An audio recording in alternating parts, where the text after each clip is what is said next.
한 30분 하고 마지막 한 20여 분 질문 마지막 오늘 총강이기 때문에 질문 받고 정리하도록 그렇게 하겠습니다.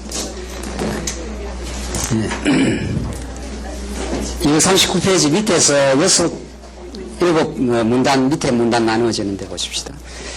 성도의 신앙생활의 거룩함은 외면적인 형식이나 장소를 의미하는 것이 아니라 성령의 인도 아래 진리와 함께하는 내면적 삶의 원리를 일차적으로 지칭한다.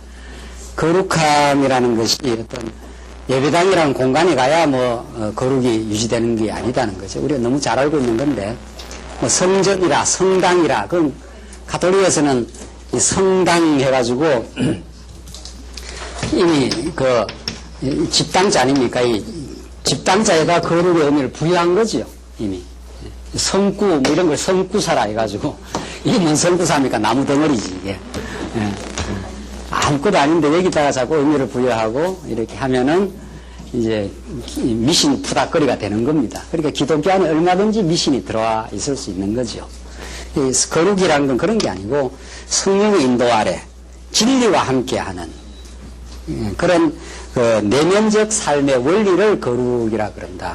하나님의 거룩하심을 진리를 깨달아서 우리 속사람이 바뀌어가는 거죠. 우리가 우리 늘 이런 빗검친 부분, 하나님을 경외하고 하나님을 인정하고 하나님께 감사하고 이런 내면적 삶이라는 것이요. 조금 지나가 보십시다. 240페이지 위에서 7 문단 나누어지는데 240페이지 이런 일원론적인 관점, 즉 하나님 한 분이 모든 삶의 영역을 지배하심으로 어느 곳이든지 하나님을 배우게 되며 또한 거룩한 삶이 이루어진다는 입장에서 볼 때 성도의 사회생활은 매우 중요한 신앙생활의 측면이다. 실상 강인한 신앙적인 훈련은 광야 같은 사회 현장에서 이루어진다고 보아야 한다. 광야 같은 거친 사회생활에 비하면 오히려 교회당 생활은 위로와 격려가 주어지는 일종의 안식처와 같은 곳이다. 자, 그러니까 구약에 보면은 하나님께서 구약에 이 가나안 땅의 약속의 땅, 가나안 땅의 여호수아를 통해서 이렇게 점령하지 않습니까? 그런데 이 주변에 이 블레셋, 이 아람, 모압, 암몬, 에돔, 블레셋, 요 위에는 나중에 이제 아수르, 저 밑에는 애굽, 이게 하나님이 인도하시는 경륜입니다. 이게 이 빗금친 부분 이런 이게 하나님이 약속의 땅의 성격입니다. 이게 그렇죠? 왜 하나님이 이렇게 만들어 놓느냐는 거죠. 하나님 이게 약속의 땅이라면은 블레셋도 썰어버리고 에돔, 암몬, 모압, 아람, 이 아람도 굉장히 큰 나라입니다. 시리아 굉장히 큰 나라. 아수르는 말할 것도 없고요. 아하스 왕이 사시나무 떨듯이 이 아수르가 쳐들어갈 때 아하스 왕이 이사야서를 보면 이사야 7장 8장 쭉 보면은 또 열왕기 상하에도 물론 나오는데 그 사시나무 떨듯이 떨었다는 거예요. 왜냐하면 이 아수르가 워낙 강대한 나라니까. 워낙 강대. 이 나라가 쳐들어왔을 때 아람하고 이스라엘이 북이스라엘이 이제 남쪽 유다는 요거거든요. 이스라엘 진짜 나중에는 여기만 남지 않습니까? 같은 동족끼리도 열지파 반이 끌고 올라가서 이 남쪽 유다를 군박을 했으니까 이 하나님이 하시는 일이 참 우리 사람의 생각하고는 너무 다릅니다. 하나님은 남쪽 유다를 크게 만들어 놓고 막 이방 대적을 좀 작게 만들어서 이렇게 호령을 하도록 만들어 놔야 되는데 그렇게 만들어 놓지 않습니다. 이게 이제 하나님의 복음의 역설인데 예수님이 왜 십자가에 죽습니까? 예수님이 그냥 막 로마 제국도 확 다 제거시켜버리고 사내들인 공예도 저거 다 그냥 쳐돌려버리고 이렇게 예수님이 예루살렘에다가 하나님 나라를 건설할 수 있지 않습니까? 그럼 예수는 그렇게 안 합니다. 예수님 십자가 하나 딱 걸어놓고 헤롯 땅과 어리석은 민중들과 산해드린 그 공예가와 로마의 그 무슨 병정들이 칼을 쥐고 있는 병정들이 예수님을 십자가에 걸어놓고 그렇게 하나님의 예정하신 뜻을 이루려고 이 성에 모였나이다. 사도행전에 그렇게 되어 있거든요. 그 예수님 한 사람을 이렇게 이런 정황이 예수님을 십자가에 매달아 놓고 하나님께서 몰아가는 그 정황과 똑같습니다. 그 예수님의 지체인 이 땅의 교회도 마찬가지죠. 교회가 이 땅에 강건하게 세워지는 것은 수많은 도전과 핍박 속에 교회가 강건해졌습니다. 교회가 너무 평안하면요, 부패합니다. 중세 때가 그 너무도 웅변으로 가르쳐주고 종교개혁이 얼마나 가톨릭주의자들에 의해서 핍박을 받고 고난을 받고 쫓겨다니면서 교회가 강건해진 겁니다. 16세기 종교개혁자들이. 우리 일제시대 때 얼마나 평양 부흥이 일어나고 강건해진 건 일제 치하의 그 옥고를 치르면서 교회가 강건해진 겁니다. 그러니까 우리가 이렇게 평안한 게 좋은 게 아닙니다.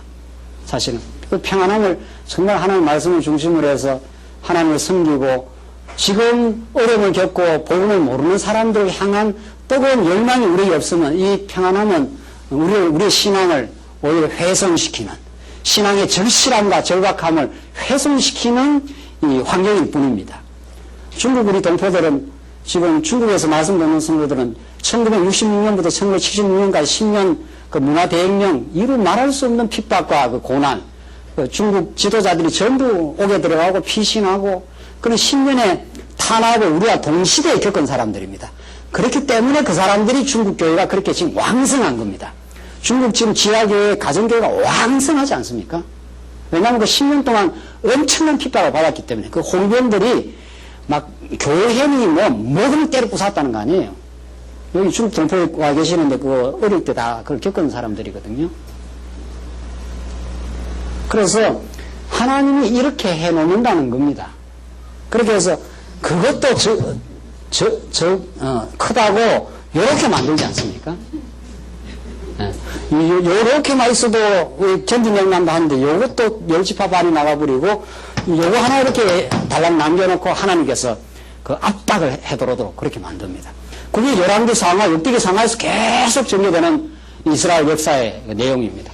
그래서 신약시대의 사회생활을 하나님께서 이렇게 주신 겁니다. 우리한테.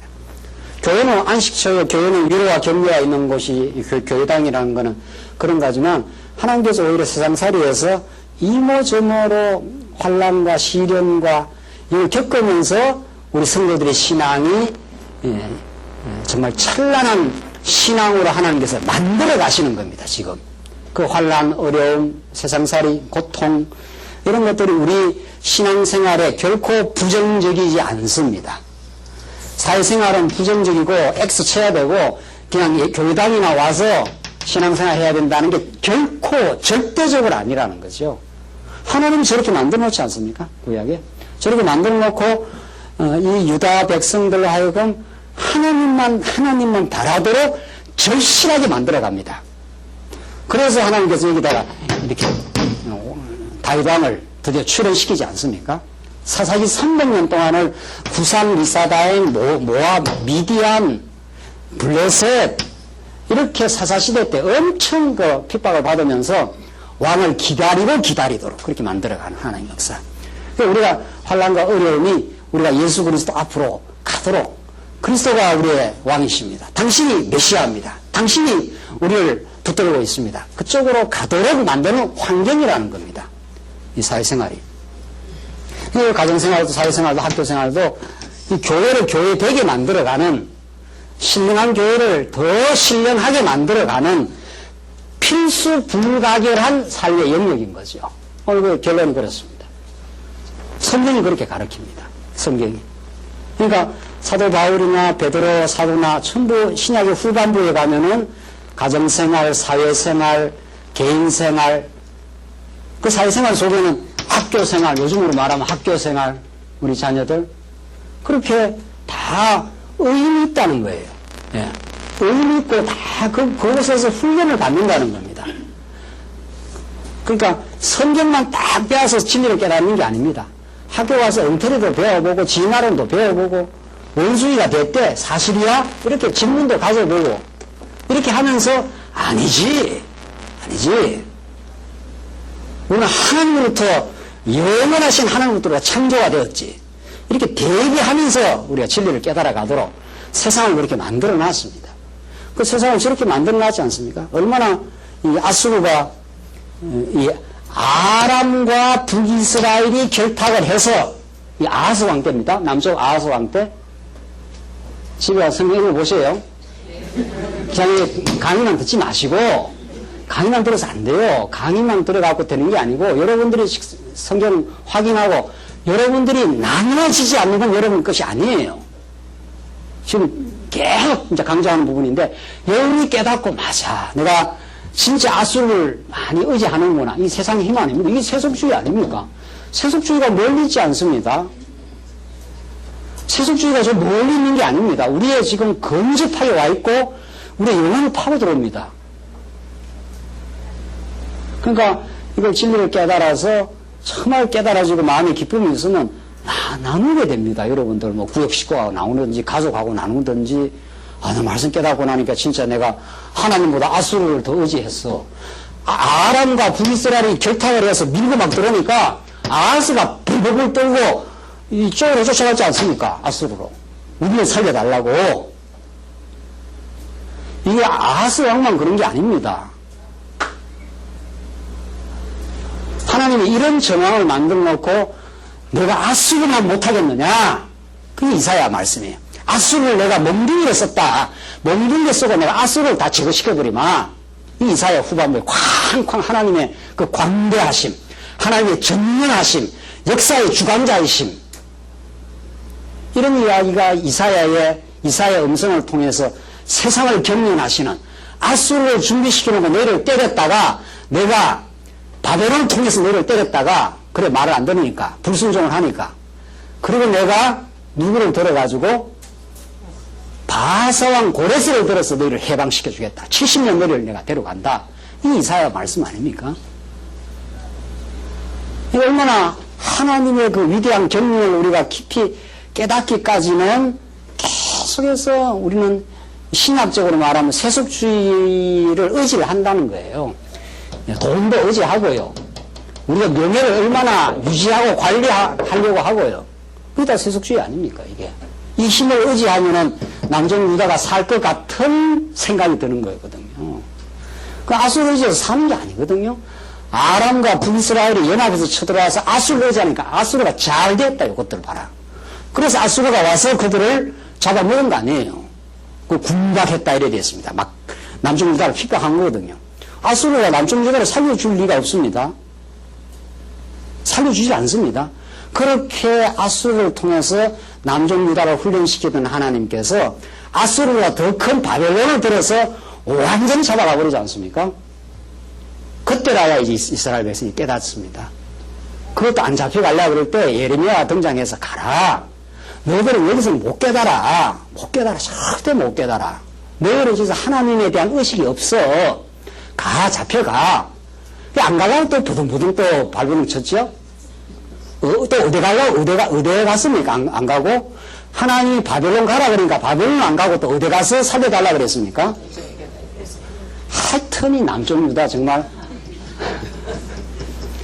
가라면 가야 될 거 아니에요. 70년 집 짓고, 거기 가서 자식 먹고 살아라. 이게 하나님의 예레미야의 뜻이. 그러니까 예레미야를 죽이려고 그러지 않습니까?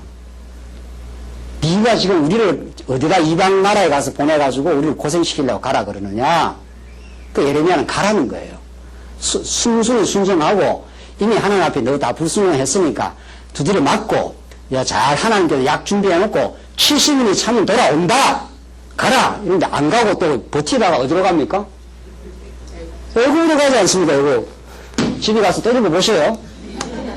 그러다 김 목사가 애국이라 가는 게 애국이 있었는가 보다 하지 말고 예레미야 이렇게 보면 나와요. 너희가 애국을 의지하는도다.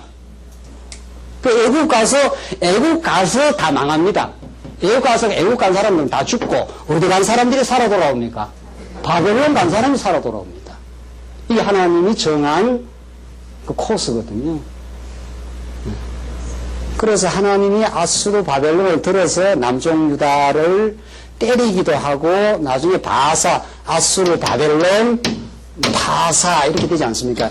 이건 다 때리면 몽둥이들이고 두드려 패야 될 거 아니에요. 말 안 들으니까. 불순종하니까 두드려 패야 돼. 근데 패고 나서는 그 팬 몽둥이를 잘 보관하면 안 되잖아요.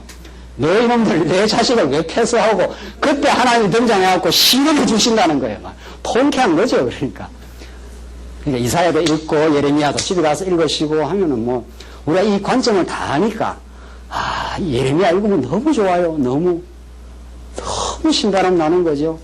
야, 우리는 정말 바벨론 가서 싶으시면 여기가 복된 곳입니다. 애국으로 가면 안 돼요. 하나님 가라는 바벨론에서 다니엘도 출연하고 우리는 돌아가고야만 한다. 우리는 약속의 땅으로 간다. 하나님이 70년 우리를 교육시킨 것뿐이다. 전무화시키는 것이다. 우리가 얼마나 부패하고 자꾸 이방왕을 의지하니까 하나님이 바벨론이라는 이 막강한 흉폭한 왕이거든요. 느부갓네살이. 이런 왕을 하나 들어가지고 우리를 새롭게 한 시간이에요. 70년. 그 70년 이스라엘 백성을 완전히 정화시키는 시간. 그러고 나서 바사왕 고레스를 통해서 이쪽으로 갖다 주니까 우와 하지 않습니까? 돌아와서 찬송이 터지는 거죠. 하나님 결국 우리가 찬송 터지게 하려고 하나님 여호와 되심을 증명시키려고 이스라엘 돌아와서 막 그 나이 많은 사람들은 옛 성경을 다 봤기 때문에 통곡하고 감격하고 했다고 예스라에 나오지 않습니까? 네. 하나님 그래서 우리 사회생활, 고난의 사회생활, 힘든 사회생활을 시킨다는 겁니다. 그 고난을 많이 겪은 사람이라야 이 말씀을 들을 때 아주 절실한 거죠. 그래서 이 하나님께서 세상살이를 그냥 시키지 않는다는 거 아닙니까? 틀림없어요. 우리 젊은 세대들은 말씀을 잘 받아요. 이론적으로 받아도 그게 이제 그 고난의 깊이가, 세상살이 깊이가 그 받아먹는 게 좀 약해요, 확실히. 그건 분명해요. 그러나 이미 세상살이에서 워낙 이렇게 많이 치르고, 인간 배반도 느껴보고, 자기 배반도 느껴보고, 뭐 치르고 이러면은 이 사회생활이 다 그런 거 아니에요. 다 서로 이용하고, 이 온통 이런 속에서 이해관계에서 시달려 본 사람은 더욱 하나님의 말씀의 소중함. 정말 교회가 이렇게 하나님 나라의 모형이구나. 그래서 하나님이 이 사회생활을 시킨다는 거 아닙니까? 저 다 구약의 저 대적들한테 도전을 받게 해서 점점 하나님 여호와 앞으로 나오도록. 그래서 바빌론 데려갔다가 70년에 돌아오게 하는 것도 하나님의 역사죠. 사회생활 속에서 다 겪을 거 겪고 무너지고 마음고생하고 그래서 말씀 듣는 거 아닙니까 우리가. 그래서 다 필요한 거죠. 그러니까 우리는 일원론적으로 하나님의 영광과 그의 은혜의 통치가 없는 곳이 없다. 어떤 삶의 영역도 의미 있다. 그래서 그 진리를 깨닫는 사람은 이렇게 사회생활에서 도피하는 게 아니라 오히려 우리가 진리를 깨닫고 가정생활 속으로 사회생활 속으로 우리 아이들 학교 보내는 쪽 마지막에 학교 생활 한번 보십시다. 조금 더 지나가서 결론 지어야 되니까 242페이지 결론을 읽고 242페이지 밑에서 그 8번째 줄입니까? 그러므로 말씀을 깨달아가는 성도는 사회생활 가운데서 하나님이 기쁘신 뜻을 발견할 수 있으며 사회생활 자체가 하나님을 배우고 의지하는 거룩한 삶이 된다는 거죠. 사회생활이 돈벌이하는 장소만이 아니라는 거예요. 그곳에서 하나님을 배우는 거룩한 장소가 된다. 더 나아가서 사회생활의 복잡 다단한 경험들을 통한 신앙 인격의 단련과 성숙은 궁극적으로 하나님의 신령한 교회를 세워가는 데 있어서 밑거름이 된다. 이거 정말 중요해요.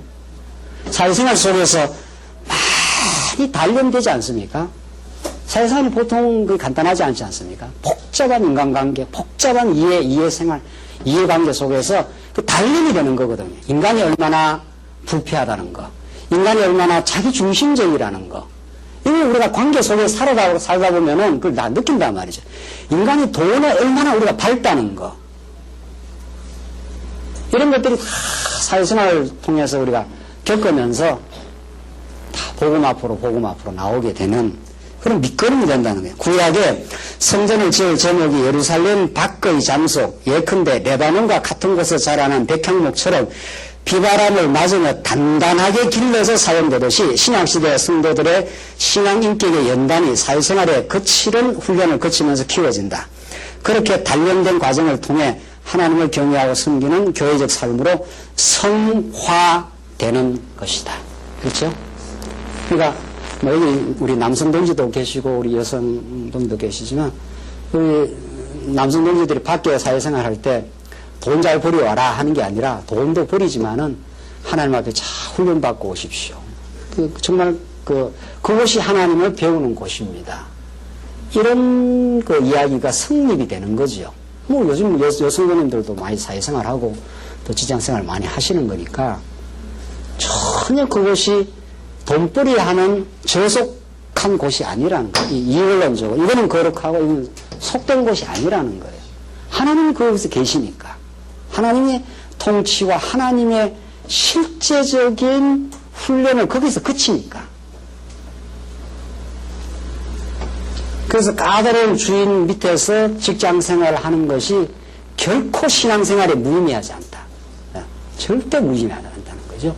그 속에서 진짜 하나님의 통치를 느끼고 그런 사람 밑에서 훈련을 받고 마음고생을 치르고 그러면서 진짜 주인이신 그리스도의 통치 속에 우리는 굴복적으로 살게 될 것이다. 이런 소망을 가지지 않습니까? 우리의 진짜 주인이신 예수 그리스도는 우리를 까다롭게 굴거나 우리를 억압하는 게 아니라고. 그래서 지금 중국의 지하교회들, 북한의 지하교회들은 엄청난 지금 사악한 통치자들 밑에서 지금 단련을 받고 있지 않습니까? 그 사람들 복음을 이제 듣는 날이 옵니다. 그러니까 우리처럼 이렇게 자유로운 세상만 좋은 게 아니에요. 이건 그대로 좋은 거지만은 이럴 때는 우리가 복음을 체계적으로 배우고 진짜 복음을 듣기를 바라는 정말 고난받는 해외에 있는 성도들 이런 사람께 전파하고자 하는 강렬한 마음이 생기지 않습니까? 그 사람들은 언젠가는 해방의 날이 옵니다. 중국은 지금 이미 왔고요. 북한도 언젠가는 그릇된 통치자들 속에서 지금 지하교회가 있다는 거 아닙니까? 그 사람들은 무의미하잖아요. 그 사람들이 앞으로 복음 전파의 일꾼들이 될 거예요. 우리는 복음을 전달해주는 사람이나 그 사람들은 이 복음을 들었다 하면은 지금 중국에 무슨 성도님들 계시잖아요. 그분들은 우리는 곧 2, 3년 있으면 중국 간다는 거 아니에요. 그런데 여기서 말씀 듣는 태도가 다른 거예요. 그럼 곧 중국 가서 이제 살아야 되기 때문에 복음을 듣는 자세도 달라지잖아요. 우리가 그렇게 중요합니다. 지금 이 시대가 하나님께 그런 시대에 우리를 이렇게 두시고 우리를 여러모로 섭리해 가시는데 이 사회생활의 한 측면이 학교생활하고 보이죠. 이거는 여러분과 제가 직접적으로는 안 되는 것 같아도 간접적으로 혹은 제가 서두에서 말씀드린 대로 이제 한국 사회는 요람에서 무덤까지 학교입니다. 이미 일반 교육학 이론에서도 학교라는 것이 뭐 8살 때 초등학교 들어가서 대학교 졸업하면 학교가 끝난다 이렇게 말하지 않습니다. 이제 지금 우리 신학원도 연세 이제 80세 되신 분들 다 계시지 않습니까? 이게 일종의 학교입니다. 이것도. 그래서 진짜 평생 배워갑니다. 우리 자녀들도요.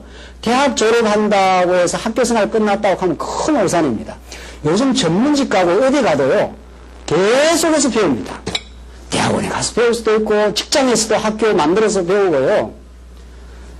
몇몇 사람들이 만들어서 학교도 만듭니다. 요새는.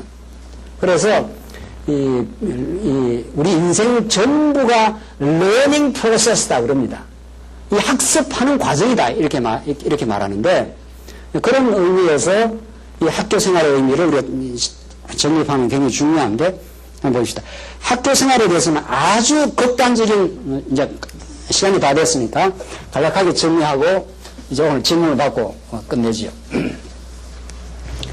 학교 생활은 극단적인 두 잘못된 관점이 있습니다. 언제나 이 복음을 복음대로 깨닫지 않으면 언제나 양쪽 극단적으로 딱 사고방식이 갈라집니다. 하나는 부정론입니다.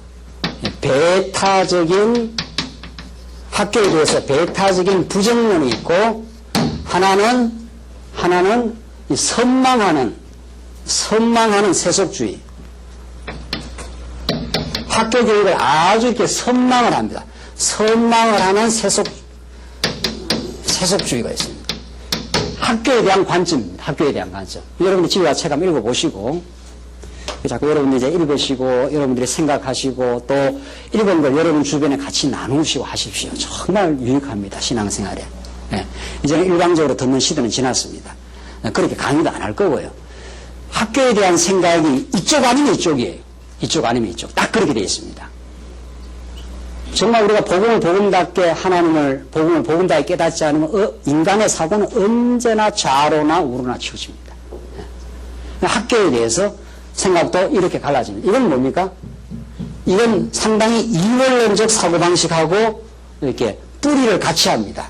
배타적 부정론이라는 것은 학교 그렇게 필요 없다는 거예요. 학교.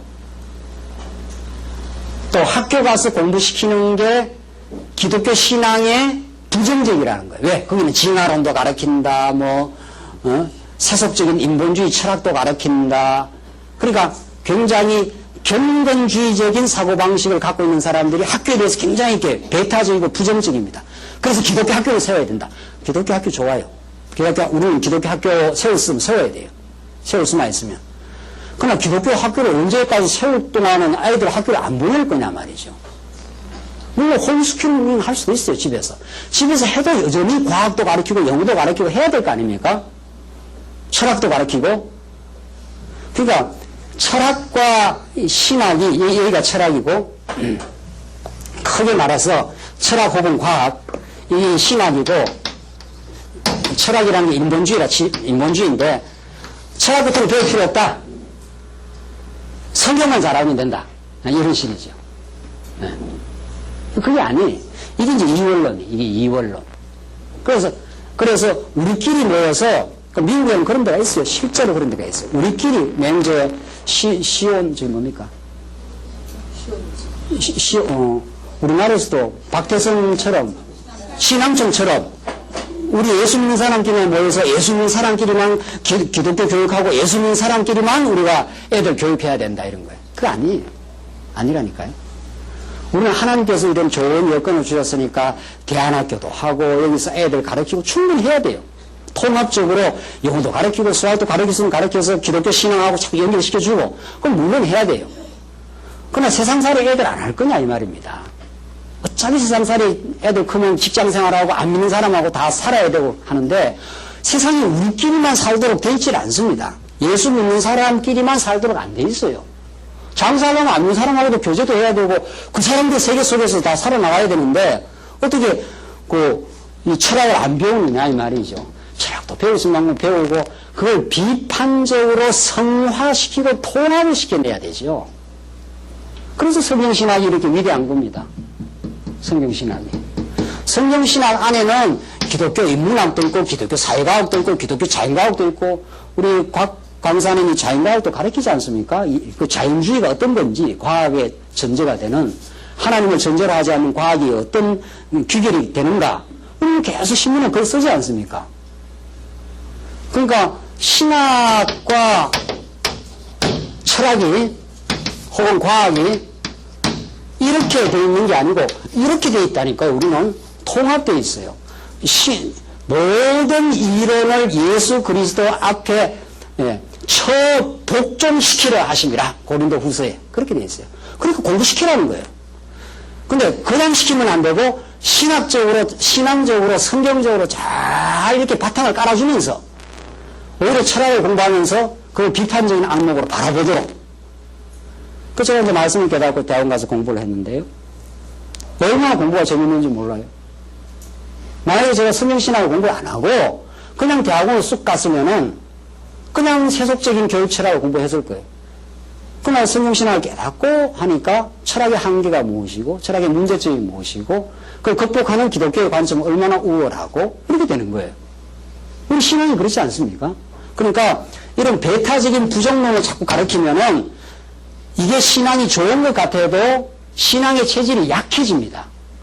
온실에서 자꾸 키우게 된단 말이죠. 온실에서. 언젠가는 우리 아이들 크면 다 사회생활 다 해야 되는데 대학원도 가야 되고 그거 가서 뭐 성경만 이야기합니까? 일반 철학도 알고 성경도 알고 둘 다를 이렇게 통합해서 비판을 할 수 있는 능력을 키워줘야 되지요. 그렇지 않습니까? 그래서 우리 어린 아이들 어릴 때부터 우리는 이제 커서 이렇게 예수를 믿는 수도 있잖아요. 그러나 이제 우리 아이들, 우리 손주들 어릴 때부터 잘 성경을, 신학이라는 건 성경 아닙니까? 성경을 잘 바탕을 깔아주고 하나님이 창조주야. 하나님이 모든 걸 다스려. 하나님 우리를 사랑하셔.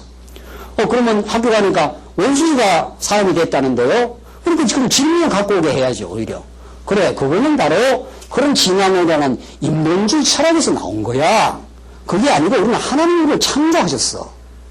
이렇게 해서 우리 비판적 암묵을 가지고 우리 공부를 의미있게 받아들이고 그걸 기독교의 사상의 우월함을 오히려 증명하고 그렇게 해주는 거죠.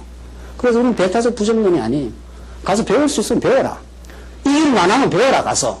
호랑이를 잡으려면 호랑이 굴에 들어가라 말이지. 그래서 대학원에 들어가서 공부를 하고 거기서 빠져나오고 다시. 근데 이제 성경이 약하면 어떻게 됩니까? 호랑이 굴에 갔다가 호랑이를 덥수 잡히고 나오지는 못해. 그런 수가 있습니다. 그런 수가 있어요. 더러더러. 더러더러가 아니라 기독교 역사 가운데 기독교 대학을 세웠다 하면은 그게 작용화가 돼요. 지금 미국의 칼빈 대학도 그렇고 지금 화란의 자유대학도 마찬가지. 그 사람들 다 기독교 대학을 세웠는데 세월이 지나서 호랑이도 잡히는 거예요. 왜냐? 왜 그렇게 했습니까? 왜 그렇게 했어요? 신학이 약하니까. 신학이 약하니까 잡혀요. 근데 우리는 신학이 이렇게 튼튼하니까. 그래서 우리가 통합학문을 부르짖는 거 아닙니까? 우리 이렇게 신학이 튼튼하니까 무슨 학문해도 상관없어요. 무슨 학문을 해도. 학문하면 할수록 좋아요. 하면 할수록. 이 기초가 튼튼하면 하면 할수록 우와 성경신학이 이렇게 대단하구나. 이렇게 대단하구나. 그 말이 나오지. 왜 철학에 잡히겠어요? 안 잡히지. 철학을 잡아먹지. 호랑이 굴에 들어가서 호랑이를 딱 잡아갖고 나와야 되죠. 호랑이 잡아먹히가지고 질질질 끌려다니면 되겠어요? 예? 아이고 호랑이 무서우니까 나가지 마라. 너는 교회에서만 자라라. 아니에요. 세상은 호랑이 천재예요. 호랑이 위에다가 사자 날개를 달아줘야지 우리는. 그리고 성경신학은 사자 날개를 달고 돌아다니면서 호랑이를 덥석덥석 잡아야 되는데 그러려면 이제 성경신학을 참 성경신학 대단해요. 나는 세상에 대학원 공부를 쭉 하면서 이렇게 성경신학이 대단할까? 이렇게 포괄적일까? 이렇게 깊이가 있을까? 그러니까 우리 부모님들이 자신감을 가지고 우리 아이들, 우리 손주들 말이죠. 앞으로 안 큽니까? 아이고, 우리 아이들, 학교 공부는 별거 아니라더라. 왜 학교 공부가 별거 아니에요? 학교 공부가 중요하지. 세상살이 하는 데도 중요하고, 성경신학의 우월성을 깨닫는 데도 중요하고. 두 번째, 요거에 반대가 또 있습니다. 선망적인 세속주의. 학교를 아주 선망해요. 이거는 이제 진짜 성경신학을 모르는 사람들. 또 성경신학을 좀 알아도 아직은 세속주의를 충분히 극복하지 못한 케이스. 그래서 하버드 대학 나왔대. 그러면 뭐 엄청 꺾어지는 거예요. 우리는 선도대학이 하버드 대학 졸업장하고 안 바꾼다는데. 그렇잖아요? 여러분들 안 그렇습니까? 졸업할 때? 우리는 20년, 몇 년 전인지 30년 거의 가까이 돼. 우리 정말 이 말씀 듣고 너무 감격하고 너무 좋아가지고, 야, 세상에 이 말씀이 인생과 역사와 세계를 이렇게 총체적으로 성경이 설명을 해주는구나. 우리가 뭐 대학 가서 사회학 조금 하고 뭐 철학 조금 하고 뭐 대학 가서 배우는 게 뭐 그렇지 뭐 대학 4년 동안 뭐 얼마나 배웁니까? 지금 제가 이렇게 생각하는데 대학 4년은 어린애들이에요, 사실은. 그거 가서 뭐 얼마나 배워요? 그거 찔끔찔끔 배우고 뭐 대단한 지식이 있는 것처럼. 예? 철학 나부랭이 이거 조금 배우고 뭐 교육학 조금 배우고 그거 뭐 지식이 대단한 거 아니거든요, 사실은.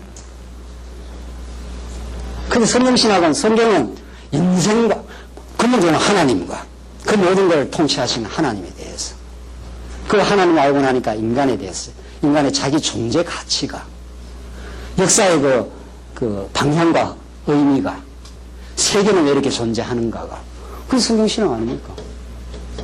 세상에 이런 진리가 있습니까? 그런데 성도대학 나온 거는 그냥 일꾼 되는데 한 필요한 자격증 정도 생각한다면 그건 정말 그건 아니죠. 성대하고 나는 하버드 대학 졸업장하고 안 바꾼다, 우리는.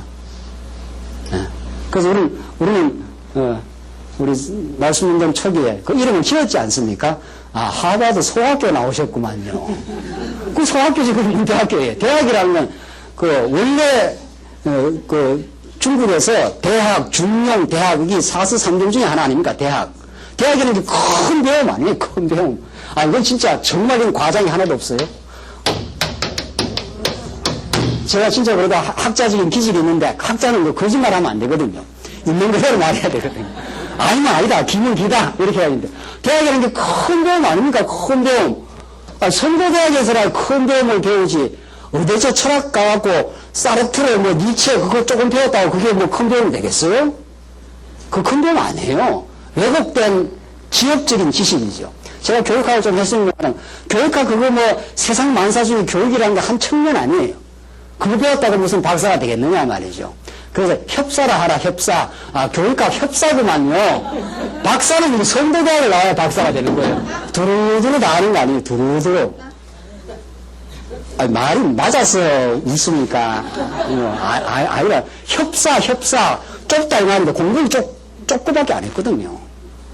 학문이 보통 많습니다. 그 중에 하나 한 거예요. 그 중에 하나. 협사지, 그러니까. 박사는 두루두루 인생과 역사에 대해서, 세계의 의미에 대해서, 하나님에 대해서, 우리 존재의 근원이신 하나님에 대해서. 그게 성도대학이 대학이죠. 그럼 우리는 성도대학만 대학으로 알아요. 성도대학만 우리는 대학으로 안다고요. 아, 그렇습니까? 안 그렇습니까? 아, 제가 자꾸 설득하는 것 같은데, 저는 뭐 설득 아니에요. 설득을 왜 합니까? 제가 여러분이 이성이 없습니까? 신앙이 없습니까? 아, 진리가 그렇다는 거예요.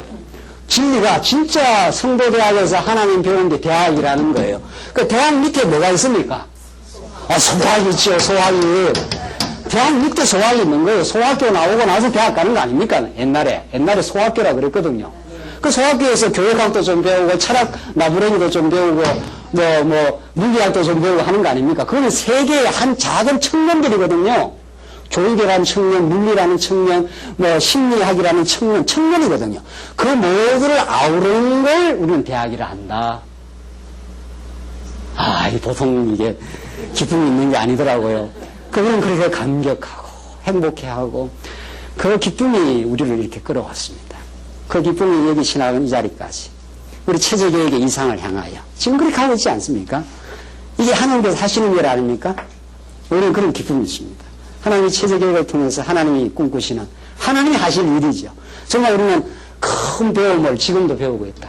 성경 배우면 배울수록 깊어지고 넓어지네요. 아, 성경은 정말 놀랍네요. 제가 막 수천 번 책을 읽었을 거예요. 교육학 책이니 철학책. 책이 하도 많아가지고 집사람이 이사 갈 때마다 불평불만이라. 이 책 제가 불사지르든지 없애든지. 이제 또 이사 오려면 막 책이 하도 많아가지고 그래서 이제 여기 연구소에 갖다 놔야 될 건데 돈으로 쳐도 한 1억은 될 것 같아, 지금 가만 생각해보니까. 그러니까 젊은 날 책 사다가 망한 사람이에요. 그런데 그 많은 그 책들이 다 여기에 조롱속이 되더라고요. 하나님 아는 성경이 그렇게 위대합니다. 성경이 그렇게 놀랍습니다. 이게 대학입니다.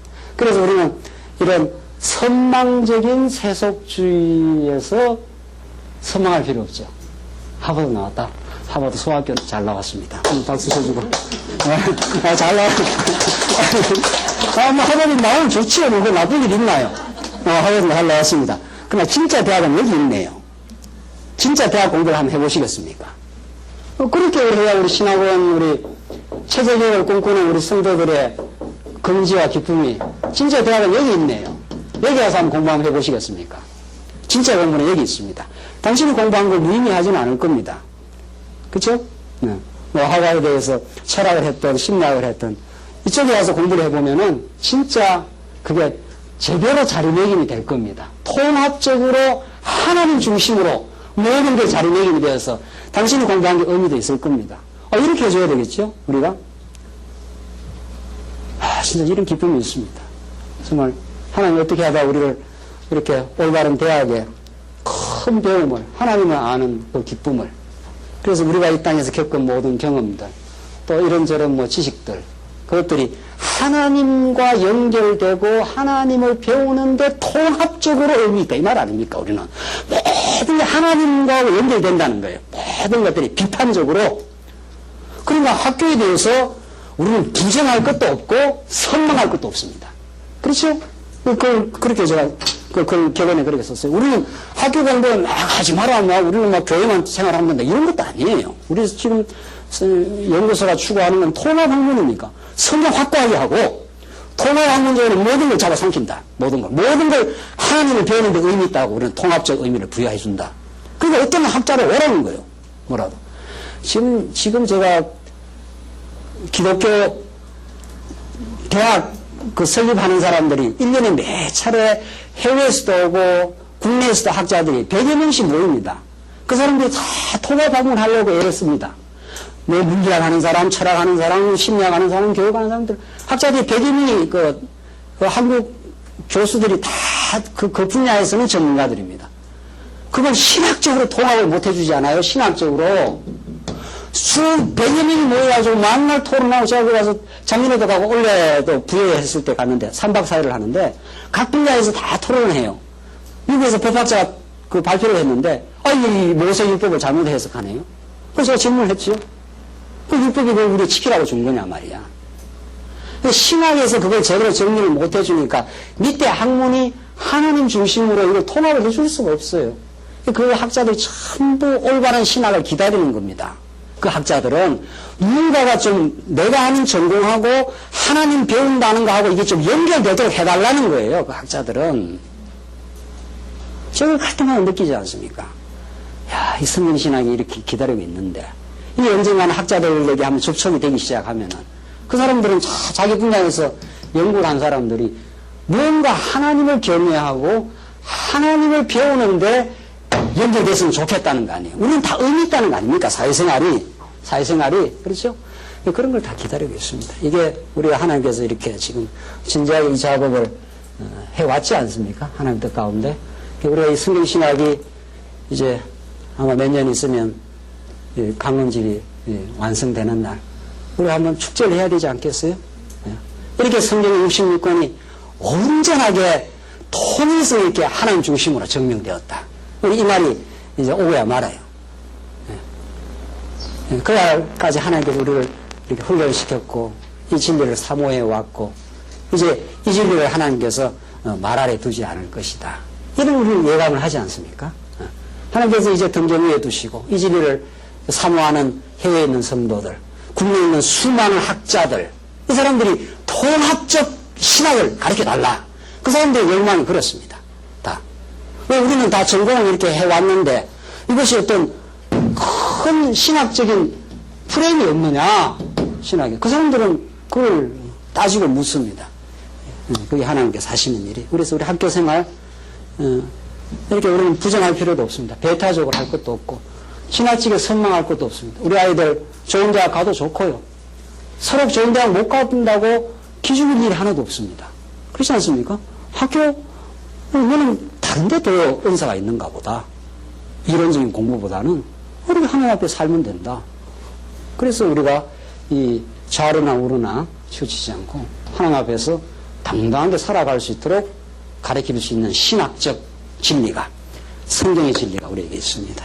이게 우리가 기독교의 이상과 실제, 우리는 어떤 삶의 영역에도 하나님 살아계심과 그 위대한 오대 속성이 우리의 삶 전체에 드러나고 있다. 그래서 하나님이 이 진리를 실제화시키고 있다. 이런 뜻입니다. 질문 있으면 질문하고. 네. 그럼 마지막 시간인데 질문 문제 받고 가시죠.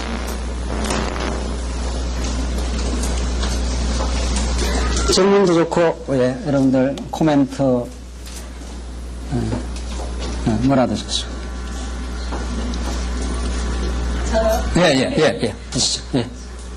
앉아서 하십시오. 앉아서 됩니다. 편안하게. 소름 끼치는 고백을 좀 하고 싶습니다. 예. 4년 전만 해도 이제 루터나 칼빈의 신학을 배워서 이원론적인 신앙생활을 했는데요. 예.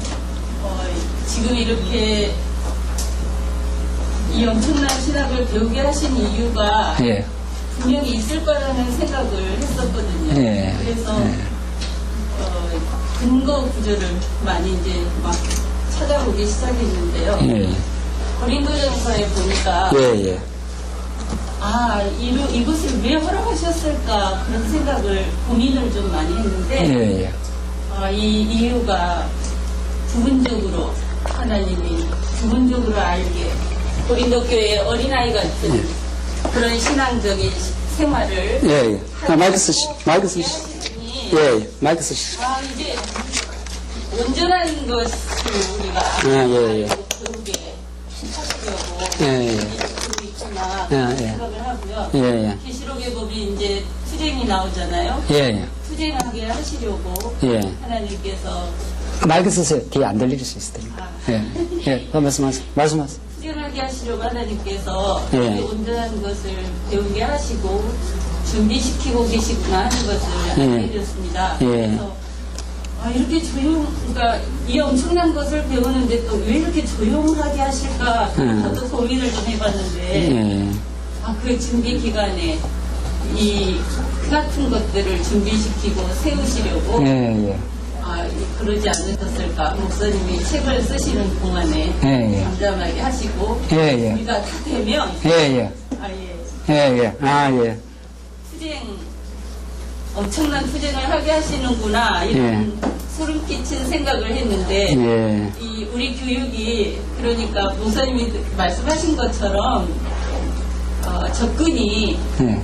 그러니까 이건 옳고 이건 아니다가 아니고 중요하다 중요하지 않다가 아니라 진짜로 하나님이 예. 이렇게 근거 구절을 제시하고 예. 지금 현재 이것이 이루어지는 이 시점이 예. 이런 것이구나 하는 것이 조금 아쉬웠던 점이고 지금은 가슴 떨리는 교육을 받고 감사드립니다. 예, 예. 이제 우리 2000년 교회사 부분적으로 하나님 드러내신 거죠. 예. 어거스틴한테도 그 시대로서는 펠라기우스하고 논쟁을 하면서 어거스틴한테 많이 드러내고 루트 칼빈을 통해서 또 중세 타락하고 부패했던 신론, 교회론을 또 드러내고 또 500년 동안 오면서 19세기 말 20세기 초에 아브라함 카이퍼 같은 사람을 또 들어가지고 모든 삶의 영역이 하나님의 주권이다. 뭐 그런 중요한 명제들은 우리 신앙의 우리 선진들이 드러낸 건 사실입니다. 또 칼빈 같은 경우는 아주 너무도 하나님의 영광이라든가 하나님의 절대적인 주권이라든가 절대적인 은혜라든가 이런 걸 드러낸 건 사실인데 이제 20세기 말에 참 이게 이제 역사가 이제 증명을 하겠죠. 우리는 이 시대를 살고 있다 보니까 우리가 이렇게 놀라고 이 성도 대학밖에 대학이 없다는 말은 참 우리나 쓰는 말인데 다른 사람들이 들으면 이걸 어떻게 이해를 하려는가 몰라도 우리는 실제로 그렇게 생각을 하거든요. 실제로 이게 그냥 과장된 말이 아니라 실제로 정말 그렇게 생각을 해서 이제 하고 20세기 말 21세기 초에 이제 몇 년 있으면 일단 이론적으로 다 정립이 되면 하나님 무슨 일을 일으키겠죠. 예, 그래서 어떻게 보면 이 조용한 지금 혁명은 계속 지금 진행 중이라고 봐야 됩니다. 예, 조용한 혁명은. 이거 진행되면서 이미 우리 주변에는 엄청난 이 말씀을 사모하는 사람들, 사모하는 신학자들, 사모하는 이론가들, 자기 분야에서 이런 사람들이 기다리고 있다고 저는 그렇게 생각이 됩니다. 그 하나의 작은 예로, 작은 예는 아니지만은 중국은 하나님의 역사적인 분위기를 그렇게 만들어 놨더라고요. 몇 번 가보고, 또 우리 교회 찾아와서 중국 조선 동포들 이야기를 들어보면은, 요번에 조선 동포 오서 요번에 성인 기초반으로 다 가셨거든요. 우리 교회 왔을 때도 제가 시간이 없으니까 그분들은 초보부터, 기초부터 좀 해달라 그러는데 할 수가 없어요.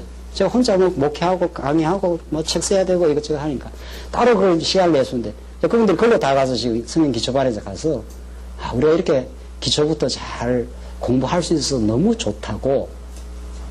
그분들이 몇 년 있으면 이제 갈 사람들이거든요. 네.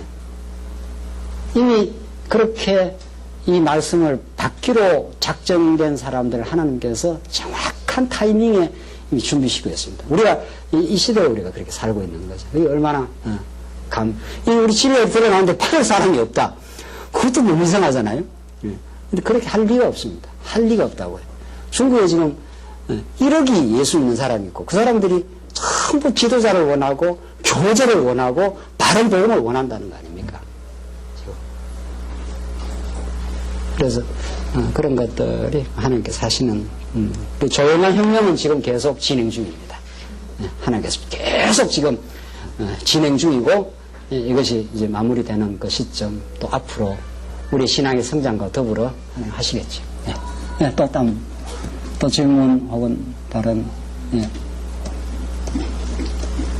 여러분들의 깨달음 또 질문 이렇게 나눠드리기 좋습니다. 선생님 말씀하시죠. 루터 칼빈 다 지나고 루터 칼빈 다 지나고 21세기에 언약 성취사적 말씀 운동이 계속 진행돼 가면서 이 자그마한 그 교회를 통하여 하나님이 일하고 계시다는 게 저는 늘 그냥 삶 속에서 느껴지니까 이 시대에 사는 것도 감사하지만 이 말씀 운동이 정말 우리가 한 100년이 지나면 루터 칼빈보다 더 우월하게 후세들이 배울 거라는 생각을 하니까 정말로 감동스러운 삶을 살고 있어요. 그 말씀을 드리니까 정말 이게 오는 세대에 정말 그 정확한 그 말씀 창세기부터 요한계시록을 정확하게 지금 기록을 해서 그걸 남기고 있잖아요. 그러니까 그 역사적 기록이 대단하다는 걸 저는 생각합니다. 아마 성경신학은 하나님께서 우리 성경신학을 배우는 사람들마다 역사적 전망을 주셔요. 우리 인간은 동물과 달라서 역사의식을 주시는데 동물은 그 적자적으로 존재하는 그 밖에 모르지 않습니까? 프로그램화되어 있기 때문에 본능적으로 과거, 현재, 미래에 대한 그 의식이 없지만 우리 하나님께서 우리들에게는 언약, 성취, 역사이기 때문에 역사의식을 주는데 우리 말씀 깨달으면 대부분 성도님들이 제대로만 깨달으면 역사의식을 가집니다. 과거도 해석이 잘 되고 오늘의 이 현실도 참 하나님이 인도해 가시고 미래에 대한 의식도 있죠. 틀림없이 그럴 겁니다. 그러니까 여기서 모든 게 다 우리가 사는 이 당대의 모든 진리의 그 가치가 다 드러나지는 않을 수 있습니다. 이미 이론적으로 드러났어요. 드러나고 있고 이미 드러나는데 점점 시간이 가면 갈수록 그렇게 드러날 겁니다.